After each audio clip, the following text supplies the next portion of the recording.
Well, it's not good, but it's good enough. Actually, it sucks.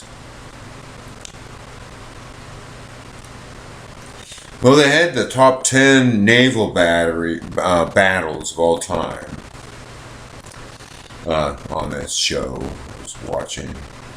And I'm so glad they put in the Battle of Midway. Because the Battle of Midway was profoundly significant. Yeah. 1942. 1942. I have two camera systems going, and they generate this. You think they do a little better job? At least, making me look halfway, not so fucked up. And and still we can't do anything with this here. I want to get that. I can get rid of it altogether, but I don't know. I kind of want there. I want there to be, right up here in the corner, just a date. Just as a matter of record, because I don't care about. Yeah, but the Battle of Midway. Battle of Midway, which, God bless America, happened early June of 1942. So I blew the living shit out of Pearl Harbor 6 months earlier in 1941, December of 1941. So everybody's like, ooh, we're fucked. And then what's his face? Doolittle. Just for the hell of it, just to piss him off and let him know that, this shit ain't done. You all just begun. Or actually, see? Anyway. In other words, we just began. You just got it. We got riled. Now we riled. Now you got us riled. Doolittle did his raid in February. Dropped a couple 100 pounds of bombs on Tokyo. Nobody probably even noticed. And then most of those guys died. Although, oddly enough, Doolittle survived. They couldn't get back to their ships. Well, there were B-25 Mitchells, which is a fine aircraft. I love the B-25. The B-25. If I want to have a number of choices, but just my own personal aircraft, if I had one, would be a Mitchell. Sweet ass Mitchell. High wing bomber. Well, I don't know. You wouldn't call it a dive bomber. It's just a light bomber. So I don't know what its advantage is. I mean, why have a fucking light bomber? Why bother with a light bomber? Don't do that, machine. I'm over here. See, it's the whole number thingy. It's bugging me. Yeah, they with the catapults and everything, they could just get off the aircraft carrier, and I don't know what aircraft carrier it was, and but they didn't have enough fuel to do their bombing raid and come back to the carriers. Plus, they couldn't land on the carriers or find them anyway, so it didn't really matter. So what they had to do is continue on across the sea to Japan or to China, and then land and hopefully. And apparently everyone died but Doolittle. So, but the Battle of Midway was shit. So, goddamn good thing that the American aircraft carriers were out to sea during the Pearl Harbor, or many more Americans would have died. And gee whiz, I wonder why Fuck out of the way. Wonder why there weren't more battleships out to sea at the time. Everyone knew we were going to war. Why would you group all your ships together so that they could be conveniently bombed by the enemy? Well, I don't know who's responsible for that. But someone is responsible for that. I haven't heard any talk about indicting Nimitz.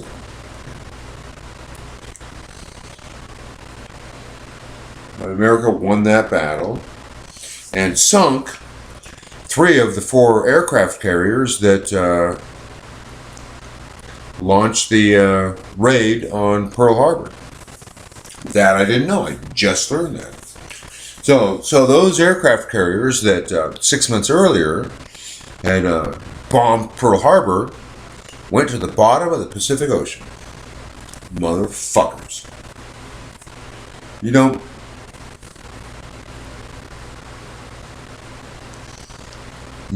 really, in like major ass motherfucking terms, pick a fight with America and get away with it.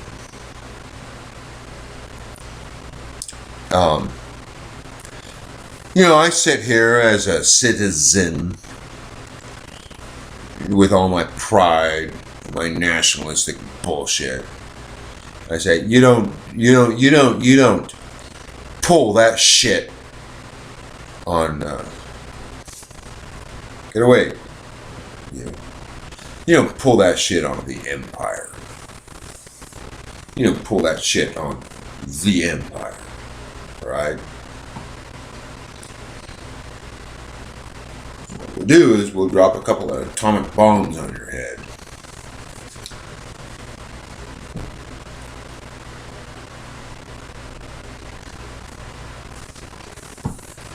I'm a nationalistic pig.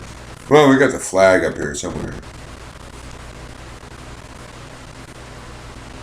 Yeah, the utter fucking arrogance. If they'd won that war, if they'd won that battle, well, it depends on how badly they don't, beat us. Say they sunk all the aircraft carriers. Then they probably would have attacked Pearl Harbor. Because even after that, they did go south into Indonesia after... well, they were already going south. They were already going south after the oil fields in Indonesia. But they might have continued on to San Francisco, and they pissed some people off royal there. They tried that. Then we'd really be mad. And there would be, the entire island, the long island chain of China would be glass. It would just be glass today. If they bomb the bona fide, I hate the term because George Bush kind of stole it, but if they majorly tried to attack us on our homeland. At the time, Hawaii was a possession. It wasn't even a state back then. It was just a possession. We owned it, but whatever. You start bombing California, you're fucked. You are fucked. You start bombing California, you are fucked.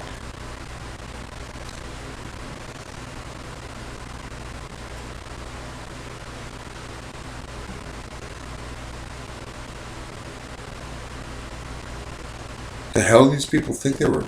What were they thinking? The fuck were they thinking? The white boys just don't have the balls to fight. The white boys in America, where everything's so easy and calm and nice for them, they don't have the balls to fight.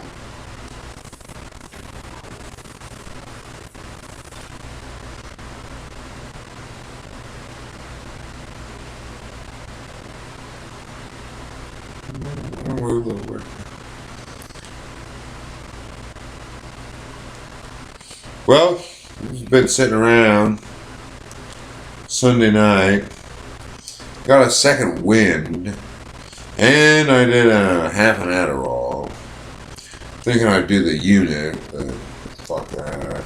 And I rented Star Trek again, and so I still have 48 hours to watch it.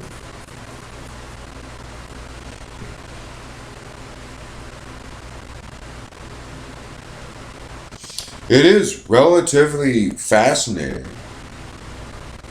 to live in the empire.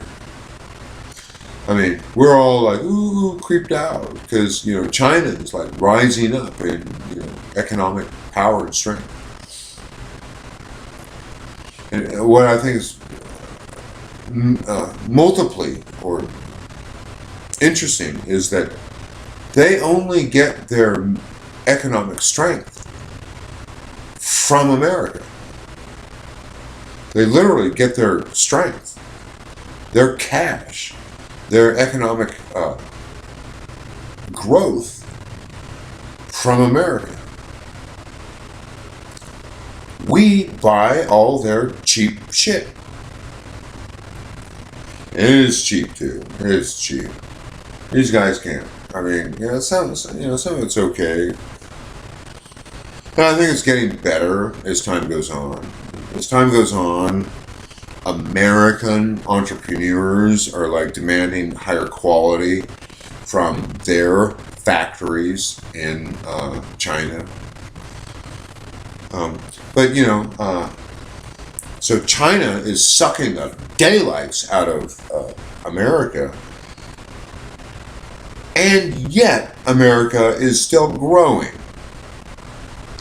So we're still growing. We're not growing much right now, but we're growing. And Trump has got this idea we're going to be growing at 10%. And I'm all for that. I'm all for that. I say, let's get some fucking heavy industry back into America. Trump doesn't know. He doesn't have a clue. He's a fucking idiot. He doesn't know anything about it. Anything. He has no faith in Trump.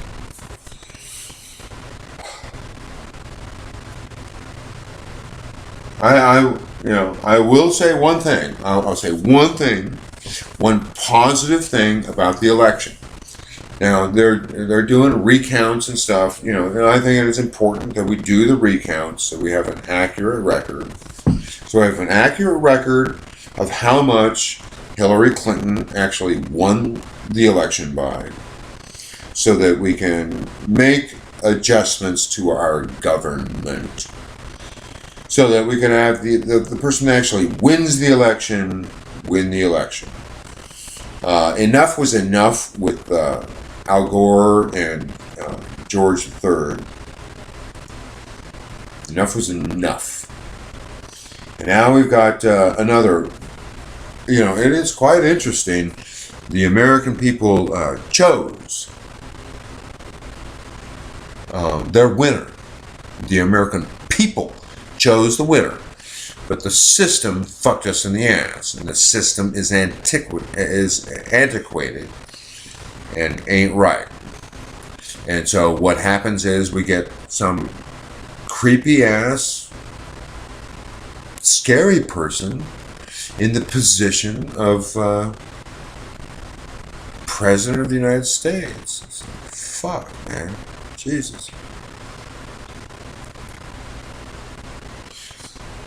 But I have faith. First of all, I had faith to begin with in the American people that they would vote for the appropriate candidate. And they did. Apparently to the best of their ability. So far by more than 2 million votes. Okay, that's huge. Back when Al Gore won the election in 2000, it was more like he won it by 500,000 votes, something like that. But in this case, Hillary Clinton won it by over 2 million votes. That's huge. We have to make a change. So, but consequently, why we wind up with another dumbass, fucking charlatan idiot boy. And I'm old enough, I can say fucking idiot boy. You know, goddamn fucking idiot boy. With hair, with just, I mean, Jesus Christ, he doesn't even know how to fucking do his hair. His hair is fucking fake. So half the time you see him around, he's wearing a baseball cap because he didn't have time to get his hair done. Getting his hair done takes like 4 hours, and you gotta put on all this fake bullshit, etc. Why didn't he just get plugs or something? I mean, he's not even smart enough to just get plugs.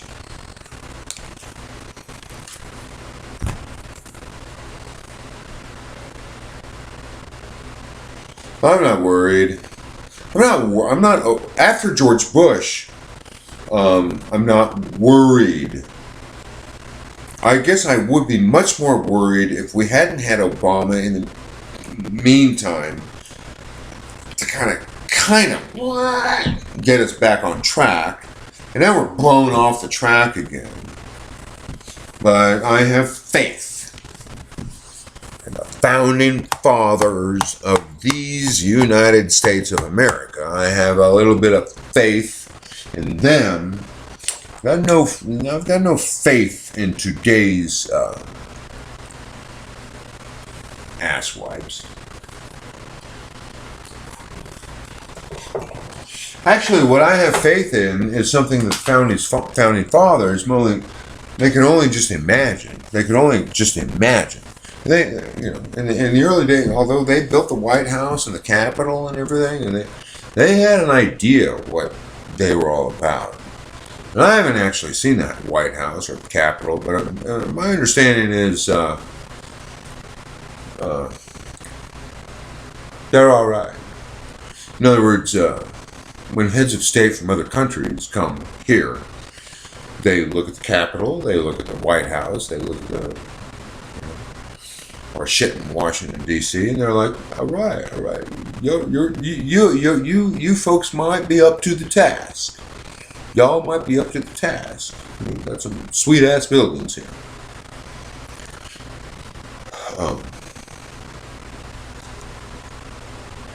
Those buildings were built when the country was less than half the size it is now. Way less than half the size, a quarter of the size. But they were far-ranging and forward-thinking. And our country can take the damage. Our country can take the damage.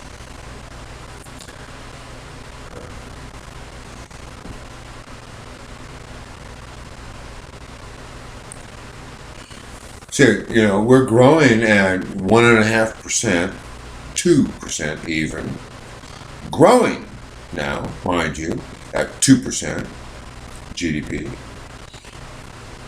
At the same time that China is sucking the life out of us. We're still growing. And China is growing off the wealth of the United States. That's where their wealth is coming from. Their wealth is coming from the United States. And we're still growing. Not by much, but America is a huge motherfucking economy. My hands are up here.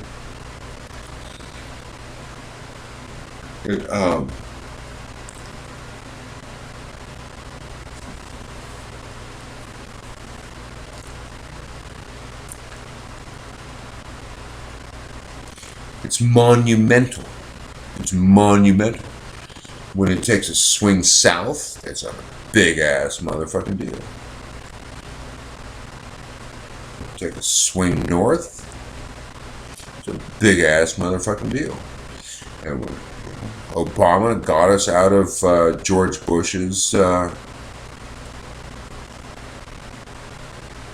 You know, that war, I forget the numbers. I always forget the numbers. But it's in the trillions. I mean, plural trillions.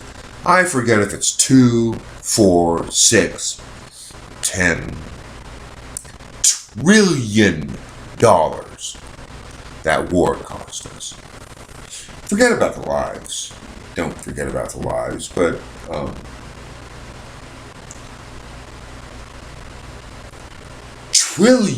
trillions of dollars. Trillions of dollars that must be paid by my, not my grandkids or kids, but my brothers and sisters' kids. They have to pay that. They pay that money. In a way, they pay that money to George Bush and his creditors, the American people. And the Bushes are out there in Texas getting fat. Oh, it wasn't my fault that I bit that information. You notice, I don't know which George is which. I make a point of not paying attention. I mean George the punk-ass kid.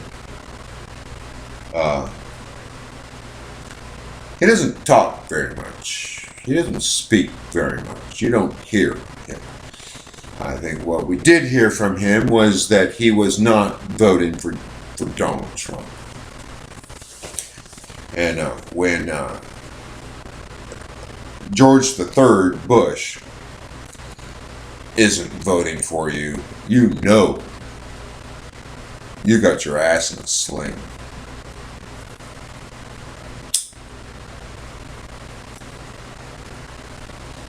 See, do I respect? I don't respect anything. Well, I respect my mother-ish. I respect my father-ish. I respect Lynn and Brent-ish.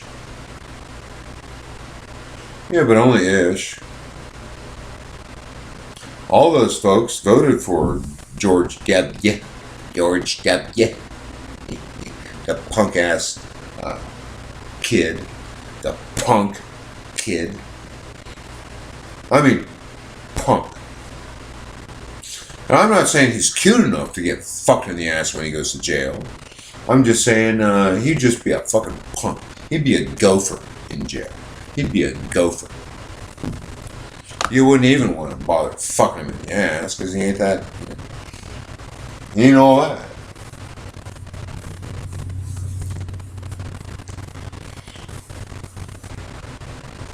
I don't know where it's at.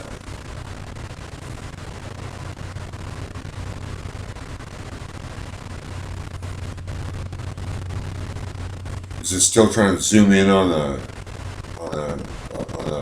panda bear's eyes? I'll make my way. I'll make my way. I'll find a way and I'll make my way. 25 minutes now. I'll find a way. I'll make my way. Find a way. Stop. Go back.